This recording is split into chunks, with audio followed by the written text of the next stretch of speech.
आप सभी को बहुत-बहुत नमस्कार। आपके अपने यूट्यूब चैनल हेलो पंचायत में आप सभी का एक बार फिर से हार्दिक अभिनंदन है, स्वागत है।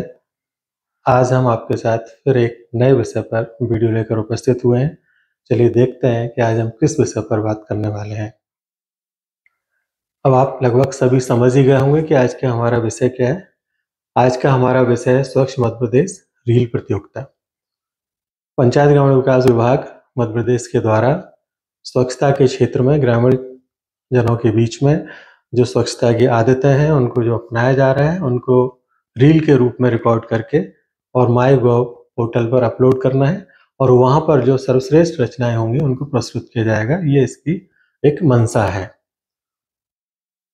आप सभी जानते हैं कि ये हमारे विभाग के शीर्ष नेतृत्व माननीय विभागीय मंत्री जी की अपनी एक पहल है।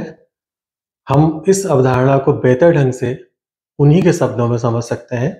तो हम देखते हैं कि माननीय मंत्री जी ने किस तरीके से इस अवधारणा को आप तक पहुंचाने की कोशिश की है। मेरे प्यारे भाइयों बहनों बेटे बेटियों, माननीय प्रधानमंत्री के नेतृत्व में स्वच्छ भारत मिशन की कल्पना इस देश ने की थी। गाँव में कचरा न फैले, इसलिए कचरा प्रबंधन पर हम सबको जिम्मेदारी के साथ अपना काम करना होगा। इसके लिए ज़रूरी है कि जो अच्छी आदतें हैं वो रील बनाकर हमारे नौजवान बेटे और बेटियां, अन्य अभिभावक भी रील बनाकर भेज सकते हैं। स्वच्छ एमपी रील प्रतियोगिता प्रारंभ हो रही है। मैं नौजवान भाइयों बहनों से निवेदन करता हूं, गीला सूखा कचरा अलग अलग करना, इस पर कोई रील हो, कचरे का दोबारा उपयोग हो सके और खुले में कचरा ना लोग फेंकें, ऐसे कोई रोचक रील अगर आप बना सकते हैं तो आप ज़रूर भागीदार बनिए। इस रील प्रतियोगिता में पहले नंबर का जो इनाम है वो 2 लाख रुपए है। आग्रह ये है कि आप सबको MP माईगॉव पर जाकर रजिस्ट्रेशन कराना होगा और जो सुंदर रील आप बनाएंगे उस पर अपलोड करना होगा। निर्णय के बाद आप प्रतियोगिता में कुछ आर्थिक पारितोषिक तो प्राप्त करेंगे, उससे कहीं ज़्यादा आप समाज को जागृत करने का काम करेंगे। यही मेरी आपसे प्रार्थना है। एक बार अपना कैमरा उठाइए और रील बनाने के लिए एक कदम आगे बढ़ाइए और स्वच्छ MP रील प्रतियोगिता में भागीदार बनिए। अगर आप अच्छा संदेश देंगे तो आप पारितोषिक के भी हकदार होंगे। मैं शुभकामनाओं के साथ आपको धन्यवाद करते हुए अपनी बात समाप्त करता हूं। अभी हमने देखा कि माननीय मंत्री जी ने इस पूरी अवधारणा को लेके बहुत ही सरल शब्दों में हम सभी को संदेश देने का प्रयास किया है। अब आगे इस वीडियो में हमारी कोशिश रहेगी कि हम इस रील्स प्रतियोगिता में कैसे अन्य लोगों को जागरूक कर सकते हैं और कैसे इस पूरी प्रक्रिया में अपलोडिंग तक की स्थिति, रील्स को अपलोड करने की स्थिति को कैसे किसी को भी समझा सकते हैं। जब इसमें हम आगे बढ़ते हैं तो सबसे पहले जो चीज़ होती है वो कि थीम, मतलब इस पूरे अभियान की थीम क्या है, इस रील्स प्रतियोगिता की थीम क्या है, या इसका एक मूल तत्व क्या है। तो इसका मूल तत्व है कचरा नहीं, यह कंचन है, इसे अलग अलग करें और पैसा कमाएं। तो कचरे को कचरे की तरह ना देख करके उसको कंचन या एक मूल्यवान वस्तु या सोने की तरह जब हम देखते हैं, देखना होगा। और ये तभी संभव है जब हम कचरे के प्रति अपने दृष्टिकोण को बदलते हैं। तो इस रील में हमको कचरे को कचरे की नज़र से न देख करके उसको किस तरीके से हम उसको रिसाइकिल करके या उसको किस तरह से उसका व्यवस्थित निपटान करके हम उससे एक और आय का कोई स्रोत पंचायत के स्तर पर, व्यक्तिगत स्तर पर सृजित कर सकते हैं, उसको दिमाग में रखते हुए ये रील्स की थीम निर्धारित की गई है। अब अगला बिंदु ये है कि जो रील्स बनानी है उस रील्स का फॉर्मेट क्या होगा और कितने समय तक की बनेगी। तो सबसे पहले तो 30 से 45 सेकंड तक की वो अपने को रील्स बनानी है, जो विषय हम विस्तार से और आगे देखने वाले हैं। और फॉर्मेट जो पोर्ट्रेट होगा, देखिए 2 तरीके का फॉर्मेट होता है, एक जिसमें आड़े में है और एक खड़े में। तो ये पोर्ट्रेट है जिसमें तस्वीर जैसी स्थिति दिखती है, तो ये पोर्ट्रेट है जिसमें इसमें हमने दिखाया है कि कोई एक रील बना रहा है, कचरे गाड़ी में कचरा डालते हुए। तो इस फॉर्मेट में हमको रील बनानी है। रील 30 से 45 सेकंड के बीच की होगी। और अगला है कि रील की भाषा क्या होगी। तो रील की भाषा एक तो सरल हिंदी, मतलब बोलचाल की भाषा, और स्थानीय भाषा। जैसे स्थानीय में अगर मान के चलिए कोई बुंदेलखंड क्षेत्र का है या कोई बघेलखंड क्षेत्र का है, तो अगर वो अपनी स्थानीय जो उसकी बोलचाल में जो प्रयोग हो रही है वो भाषा का अगर वो उपयोग उनको करना होगा। इस तरह से हम समझ सकते हैं कि इसको हम ऐसी भाषा जो मध्य प्रदेश में नहीं बोली जाती है उसमें नहीं बनाना है। अब आते हैं रील्स के विषय पर।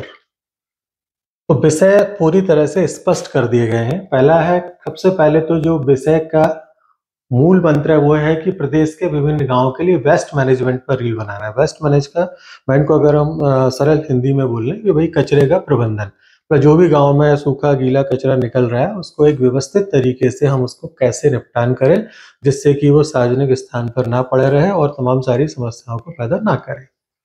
तो सबसे पहला जो हमारा विषय है, गीला सूखा कचरे को अलग अलग रखना एवं उसका उचित निपटान। ये हमारा रील्स का जब हम को लेकर जो दिमाग में एक स्क्रिप्ट जैसा बनाते हैं उसमें सबसे पहला विषय रहेगा कि गीला सूखे कचरे को कैसे अलग अलग किया जा रहा होगा और उसको कैसे व्यवस्थित ढंग से उसके निपटान किया जा रहा होगा। फिर कचरे का दोबारा उपयोग पर कैसे हो सकता है, वो कचरे का दोबारा उपयोग में वो वर्मी कंपोस्ट बना रहे हों, कचरे से दूसरे तरीके की खाद बना रहे हों, कई तरीके के कचरे को रिसाइकिल करके उसमें से अलग अलग तरीके के तत्व निकाल करके फिर प्लास्टिक के लिए उपयोग कर रहे हों या अन्य कचरे का अन्य तरीके से उपयोग कर रहे हों। खुले में कचरा नहीं फेंकना है, मतलब कचरा जो है उसको व्यवस्थित ढंग से व्यवस्थित जगह पर उसको डाला जा रहा है।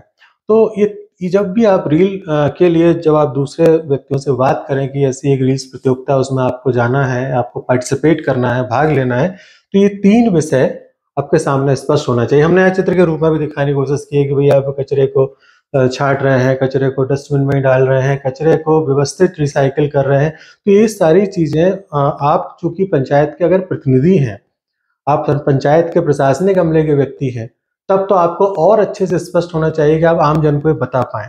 और अगर वीडियो हमारे कोई ग्रामीण जन देख रहे हैं तो उनको इस तरीके से सीधे सीधे भी इस रील प्रतियोगिता में भाग लेना है। आगे हम सारी स्टेप चरण बताएंगे कैसे आप भाग ले सकते हैं। अब रील बना के अपलोड करने के बाद होगा क्या, तो देखिए ढेरों पुरस्कार मिलेंगे। ये तो हो गया एक मौद्रिक फायदा।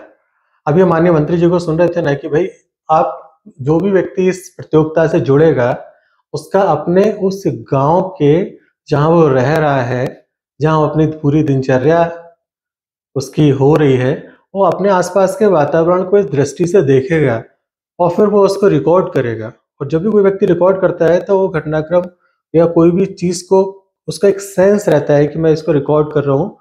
तो जब वो उस सकारात्मकता के साथ करेगा तो उसको लगेगा अगर कुछ कमियां भी होंगी कि मुझे तो कुछ रिकॉर्ड करने लायक मिल ही नहीं रहा है, तो उसको लगेगा अरे मैं क्या रिकॉर्ड करूं। तो ये कहीं ना कहीं अंदर से ये चीजें ट्रिगर करेंगी या प्रेरित करेंगी कि नहीं हम इन विषयों पर काम करें। फिर मिलेंगे आपको पुरस्कार। तो पुरस्कार में पहला पुरस्कार है 2 लाख रुपए का, दूसरा पुरस्कार है 1 लाख रुपए का, तीसरा है 50,000 रुपए का और सांत्वना पुरस्कार भी 2 मिलेंगे जो 25-25 हजार रुपए के होंगे। इसके साथ में जो आपकी रील होगी, जो सबसे बेस्ट रील्स होंगी, उनको जितने भी राज्य स्तरीय कई बार बहुत सारी किताबें छपती हैं, कई सारे सरकार के मध्य प्रदेश सरकार के, भारत सरकार के यूट्यूब चैनल्स हैं, कई सारी सक्सेस स्टोरीज बनती हैं, उन सब में उनको अवसर मिल सकेगा। और जितने भी योग्य प्रविष्टि बोल रहे हैं, मतलब जितने भी एक स्टैंडर्ड से ऊपर की प्रविष्टियां होंगी, उन सभी को प्रमाण पत्र भी दिया जाएगा और विजेताओं को विशेष प्रमाण पत्र प्रदान किए जाएंगे। तो ये हमारा इस रील्स प्रतियोगिता का एक पक्ष का आउटपुट है जो प्रेरणा के लिए है। अब इस रील प्रतियोगिता में भाग कौन कौन ले सकता है? तो प्रतियोगिता मध्य प्रदेश के छात्र, युवा, प्रोफेशनल्स, ब्लॉगर्स, सामाजिक संगठन, सभी आयु वर्ग के नागरिक भाग ले सकते हैं। ब्लॉगर्स का आप सभी समझते होंगे कि जो लोग सामान्य तौर पर किसी एक विषय पर लिखते हैं या एक विषय पर नियमित रूप से रील बना रहे होते हैं या जो अपने सोशल मीडिया प्लेटफॉर्म के माध्यम से आम जन के संपर्क में रहते हैं और वो उनमें से इन पूरे वर्ग में से कोई भी व्यक्ति इस रील प्रतियोगिता में भाग ले सकता है। जैसा कि हमेशा निर्धारित होता है, कोई भी खुली प्रतियोगिता के लिए कुछ तो नियम होते हैं, उसी तरीके से रील्स प्रतियोगिता के लिए भी नियम निर्धारित किए गए हैं। जैसे भाग लेने के लिए सभी नागरिक आमंत्रित हैं। रील की अवधि 30 से 45 सेकंड होनी चाहिए। रील ओरिजिनल होनी चाहिए, मतलब ऐसा नहीं हो कि आप किसी दूसरे के फॉरवर्ड की हुई रील को अपलोड कर दें और रील अभी हाल ही में बनाई गई हो, कोई आज से 1 साल पहले आपने कोई चीज़ रिकॉर्ड कर ली थी, ऐसा नहीं होगा। इसके बाद में वीडियो रील शेयर करने के लिए अपने जो वीडियो को फेसबुक, यूट्यूब, इंस्टाग्राम पर शेयर करके और उसके जो लिंक है उसको आप mp.mygov.in पर सबमिट करना है। कैसे करना है वो हम वीडियो में आगे आपको दिखाएंगे। रील में म्यूजिक, टेक्स्ट और विजुअल इफेक्ट का इस्तेमाल किया जा सकता है। मतलब आप अपने जो रील है उसके साथ में आप कुछ म्यूजिक डाल सकते हैं, लिख सकते हैं, आप उसमें और चीज़ें भी दिखा सकते हैं, लेकिन वह सकारात्मक और सभ्य हो, एक मर्यादा के तहत हो और ये रहे कि आप एक जिम्मेदार नागरिक के तौर पर उस कार्य को संपादित कर रहे हैं। रील के साथ स्थान, तारीख और छोटा विवरण जोड़ना आवश्यक होगा कि भाई वो रील आपने कब रिकॉर्ड की है, उसका कब, कितनी तारीख को, जगह क्या थी, उसको आपको कहीं ना कहीं उसमें मेंशन करना होगा। और रील HD क्वालिटी की होनी चाहिए, जिससे कि वो जब अपलोड हो और उसको जब देखा जाए और भविष्य में उसका जो उपयोग किया जाए तो वो एक अच्छा उससे संदेश जाए, मतलब उसकी जो वीडियो है उसकी क्वालिटी अच्छी होनी चाहिए। इसके बाद प्रतिभागी को उसी प्रविष्टि के साथ में नाम, पता, मोबाइल नंबर, ईमेल आईडी जरूर लिखते हैं, क्योंकि जब हम हमें देखेंगे कैसे माईगोव पर जब हम जाते हैं तो ये चीज़ों की एंट्री हमको करना होती है। इसके बाद प्रविष्टियों का जो चयन है विशेषज्ञ पैनल द्वारा किया जाएगा और वो पैनल का जो निर्णय होगा वो अंतिम होगा।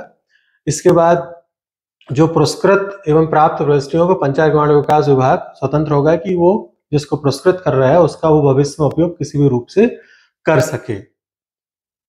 प्रचारक लिंक वाली प्रविष्टियों को रद्द कर दिया जाएगा। मतलब ऐसी कोई लिंक जो किसी चीज को आजकल प्रचार करते हैं, किसी भी चीज को प्रमोट करते हैं, इस तरीके की किसी के विज्ञापन से रिलेटेड अगर कोई मुद्दा होगा तो वो लिंक निरस्त हो जाएगा। सभी प्रविष्टियां सिर्फ ऑनलाइन ही स्वीकार की जाएंगी जो माईगोव पोर्टल पे होंगी। कैसे होना है वो आपको देखते हैं। चयन का मापदंड है प्रतियोगिता विषय के लिए रचनात्मक, अभिनव और प्रासंगिक होनी चाहिए। जो उसके विषय हैं उसमें कुछ क्रिएटिव हो। रचनात्मक माने उसमें लगे कि हाँ आपने कुछ थोड़ा सा क्रिएटिव काम किया, एकदम नई अवधारणा सामने लेके आए, और रिलीवेंट होना चाहिए जो उन विषयों से संबंधित हो। इसके बाद लास्ट में जो देख रहे हैं, इस प्रतियोगिता से जुड़े सभी प्रतिभागियों को mp.gov.in पोर्टल पर mygov.in पोर्टल पर रजिस्टर्ड होना अनिवार्य है। ये कैसे हम लोग को अपलोड करना भी हम देखेंगे। और प्रतिभागी और प्रोफाइल क्रिएटर एक ही होना चाहिए। सबसे मेन विषय कि भाई जिसकी प्रोफाइल माईगोव पोर्टल पे बनी है, जैसे मेरी प्रोफाइल माईगोव पोर्टल पे बनी है तो मैं ही क्रिएटर हूँ।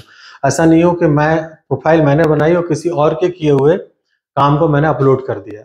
ये विशेष ध्यान देने की जरूरत है। ये कहाँ से आप इसको और विस्तृत रूप से डाउनलोड कर सकते हैं वो लिंक हम डिस्क्रिप्शन में दे देंगे। वहां से आप इन नियमों को खुद के लिए और दूसरों के लिए भी डाउनलोड करके बता सकते हैं।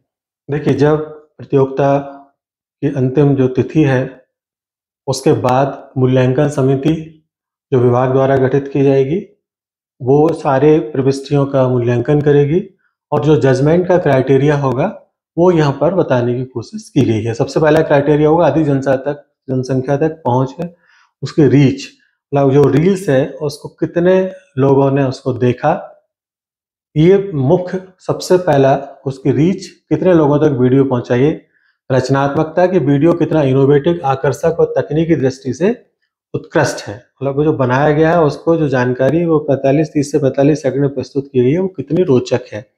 जो हमारे विषय पूर्व में हम देख चुके हैं उन विषयों से संबंधित संदेश को कितनी अच्छे से उसमें कम्युनिकेट या संप्रेषित करने की कोशिश की गई है, और वो जो बता रहे हैं अपनी रील्स में उससे उस आसपास के परिवेश पर, ग्रामीण परिवेश पर, जो हमारा ग्रामीण क्षेत्र के जो नामजन है उनके ऊपर, उनमें क्या बदलाव लाने में वो मैसेज या संदेश उनका कारगर हुआ, और जो थीम निर्धारित की गई थी उस थीम का पालन कितने अधिकतम सीमा तक किया गया।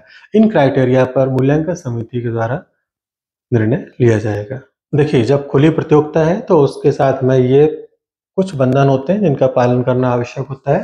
जैसे सभी कैंडिडेट्स जो उसमें पार्टिसिपेट कर रहे हैं उनको खुद ही ये सुनिश्चित करना पड़ेगा कि उन्हें सभी जो शर्तें हैं, जो नियम है, उनका पालन उनके द्वारा किया गया है। उनकी प्रविष्टियां मूल है, उन्होंने किसी का भी कंटेंट को कहीं और से प्राप्त करके अपलोड नहीं किया है, और उनकी प्रविष्टियां किसी भी तीसरे पक्ष की बौद्धिक संपदा, मतलब जैसे कॉपीराइट बोलते हैं कि भाई किसी और ने उस काम को तैयार किया और उसको हमने वहां से लिया और उसमें कुछ थोड़ा बहुत परिवर्तन करके और डाल दिया। नहीं, ये नहीं होना चाहिए। आपका जो कंटेंट है वो पूरी तरीके से मौलिक होना चाहिए और उस पर किसी अन्य व्यक्ति का बौद्धिक संपदा अधिकार या कॉपीराइट संबंधी विषय उत्पन्न नहीं होना चाहिए। अब हम आ गए हैं कि कैसे माईगोव पोर्टल पर हमें रजिस्ट्रेशन करना है और कैसे हमको अपने रील्स की लिंक को अपलोड करना है। माईगोव पोर्टल और माईगोव को मोबाइल ऐप भी है। तो यहाँ जो आप देख रहे हैं माईगोव पोर्टल जो है mp.mygov.in, इस पोर्टल पर सबसे पहले हमें पहुंचना है। पहुंचने के बाद में खुद को रजिस्टर करना है और रजिस्टर करने के बाद में खुद को लॉगिन करना है। लॉगिन करने के बाद आप इस रील प्रतियोगिता में भाग लेने के लिए तैयार हो जाएंगे। अब हम देखते हैं कि हम रजिस्टर कैसे कर सकते हैं। रजिस्टर करने के लिए ये पूरी प्रक्रिया इस समय आपके सामने दिखाई दे रही है। सबसे आसान तरीका है जिसके द्वारा मैंने खुद को रजिस्टर किया कि जब हम इसको स्कैन करेंगे इस क्यूआर कोड को, तो हमारे मोबाइल में अपने आप ही एसएमएस वाले ऐप में जाकर के एक विंडो खुल जाएगी जिसमें आपको कैपिटल में MyGov लिखना है, फिर स्पेस छोड़ना है और आपका नाम, जैसे इन्होंने उदाहरण दिया हुआ है MyGov रवि कुमार, ऐसा करके आप सेंड कर देंगे। सेंड जैसे ही करेंगे आप वहाँ रजिस्टर्ड हो जाएंगे और आप रजिस्टर्ड होने के बाद लॉगिन के लिए तैयार हो जाएंगे। इसी के साथ में आप अपने गूगल के अकाउंट, फेसबुक अकाउंट, इन सारे अकाउंट से भी लॉगिन कर सकते हैं। परिचय का अकाउंट है तो उससे भी कर सकते हैं और यहाँ आप ईमेल आईडी और मोबाइल नंबर से इस वाले प्रक्रिया से भी आप अपने आप को रजिस्टर्ड कर सकते हैं। जब आप इसको रजिस्टर्ड कर लेते हैं तो आपका मोबाइल नंबर रजिस्टर्ड हो जाता है और आपका ईमेल रजिस्टर्ड हो जाता है, जो आगे जाके लॉगिन में काम आता है। और यहाँ ध्यान रखिएगा कि यही मोबाइल नंबर और यही ईमेल, जब हम इसके मोबाइल ऐप के वर्जन की बात करेंगे तो वहां भी यही आपका उपयोग में आएगा। अब हम देखते हैं कि हम लॉगिन कैसे करेंगे। लॉगिन करने के लिए यहाँ पर दो ऑप्शन है। सबसे ऊपर लॉगिन विद ओटीपी, यहाँ आप अपना जो रजिस्टर्ड मोबाइल नंबर है उसको एंटर करेंगे और उसके बाद में इस टैब को दबाएंगे तो एक ओटीपी आएगा और ओटीपी डालने के बाद आप लॉगिन हो जाएंगे। इसी के साथ में आपने अगर ईमेल नंबर भी रजिस्टर्ड किया है तो आप ईमेल नंबर के ईमेल एड्रेस के साथ में आप पासवर्ड डाल करके जो आपने क्रिएट किया है आप यहाँ से लॉगिन कर सकते हैं। यहाँ ये भी लिखा हुआ है कि जिन लोगों के पास में सरकारी ईमेल है जिसके लास्ट में @gov.in है और @nic.in है, वो सीधे सीधे इस परिचय जो एक प्रावधान है इसके द्वारा भी लॉगिन कर सकते हैं। जैसे आप लॉगिन करेंगे तो ये वाली विंडो आपको दिखने लगेगी। इसमें एक जगह डू ऑप्शन लिखा हो, करें मतलब कार्य करें। जैसे आप डू को क्लिक करेंगे तो आप देखेंगे कि इस तरीके से आपके पास ये वाली विंडो दिखाई देगी जिसमें लिखा होगा कि कचरा नहीं है कंचन है और पूरा अपना मैसेज होगा स्वच्छ एमपी रील प्रतियोगिता। इसको जब क्लिक करेंगे तो इस तरीके की अगली विंडो खुलेगी जिसमें लिखा हुआ है मेक योर कंट्रीब्यूशन, मतलब यहाँ से आप अपनी रील्स को अपलोड करने के लिए तैयार हो रहे हैं। और जैसे आप इसको क्लिक करेंगे आपको इस तरीके की एक तस्वीर दिखाई देगी जिसमें हमारा जो प्रतियोगिता शुरू हो रही है 25 फरवरी से शुरू हो चुकी है, उसकी तारीख है 15 अप्रैल 2025 को ये समाप्त होगी, उसकी तारीख दी हुई है। यहाँ पर आपको डू दिस टास्क नाउ, इसको जब क्लिक करेंगे तो फिर इसके बाद फिर एक विंडो और खुलेगी। जैसे आप इस विंडो पर जाने के बाद में डू दिस टास्क नाउ को क्लिक करेंगे तो इस तरीके की एक तस्वीर खुल जाएगी और उस तस्वीर में फिर आप देखेंगे सबमिट टास्क। यहाँ पर आपको अपनी जो रील की लिंक है वो यहाँ इसको क्लिक करके सबमिट योर टास्क। इसके बाद में अगर आपका कोई एडिट इमेज पीडीएफ कुछ भी और भी करने के बाद में फिर इसको यहाँ से सेव कर देना है। जैसे आप सेव करेंगे, देखिए चूंकि अभी कुछ भी इसमें नहीं लिखा हुआ है इसलिए उसने एरर बताया, लेकिन आपको इसी के अंदर अपना जो लिंक है उसको डाल करके इसको सेव करना है। इसी के साथ में आपकी रील के प्रतियोगिता में भाग लेने की जो अंतिम कार्रवाई पूरी हो जाएगी। अब इस पूरी प्रक्रिया को हम मोबाइल ऐप के माध्यम से भी कर सकते हैं। अभी आप ये जो क्यूआर कोड देख रहे हैं तो माईगोव पोर्टल पे जाते हैं तो वहाँ पर एक QR कोड दिखाई देता है। आप जैसे ही इस QR कोड को स्कैन करते हैं तो ऐप स्टोर एप्पल वाला या एंड्रॉयड गूगल प्ले स्टोर से आपको ये मोबाइल ऐप डाउनलोड होने के लिए लिंक आ जाती है। और जैसे ही आप इसको डाउनलोड करते हैं, डाउनलोड करने के बाद में इस तरीके से ये 4 स्क्रीन में पूरी प्रक्रिया स्पष्ट रूप से हम आपको क्लियर करते हैं। जैसे ही आप अपना उसी रजिस्टर्ड मोबाइल नंबर से या ईमेल से आप लॉगिन करेंगे तो आपको इस तरीके की तस्वीर दिखेगी। यहाँ पर एक एक्टिविटीज वाला ऑप्शन आएगा, इसको जैसे क्लिक करेंगे तो ये वाली तस्वीर दिखेगी। इसमें जैसे आप डू या टास्क को क्लिक करेंगे तो फिर ये इस तरीके से पूरा दिखेगा। अभी इसमें मध्य प्रदेश का टास्क दिखाई नहीं दे रहा है, जिस दिन दिखाई देने लगेगा हम आपको अलग से एक शॉर्ट वीडियो के माध्यम से अवगत करा देंगे। और जैसे आप उसमें कंट्रीब्यूट नाउ करेंगे तो ये तस्वीर आएगी फाइनल। यहाँ पर आपको अपनी लिंक, अपना जो भी डिटेल विवरण पूर्व में बताया गया था वो डालने के बाद में आप इसको सबमिट कर देंगे और ये आपका रील प्रतियोगिता में भाग लेने की प्रक्रिया यहाँ पूरी हो जाएगी। इस तरह हमने आपके साथ स्वच्छ मध्य प्रदेश रील प्रतियोगिता की अवधारणा, कैसे उसको अपलोड करना है, ये बताने की कोशिश की है। फिलहाल हम अपनी बातचीत को यहीं विराम देते हैं। इस पूरी प्रतियोगिता के बीच में अगर कभी फिर से किसी संवाद की आवश्यकता होगी तो हम आपके साथ वीडियो के किसी न किसी रूप में इसी प्लेटफॉर्म पर फिर से मिलेंगे। तब तक के लिए नमस्कार, बहुत बहुत धन्यवाद।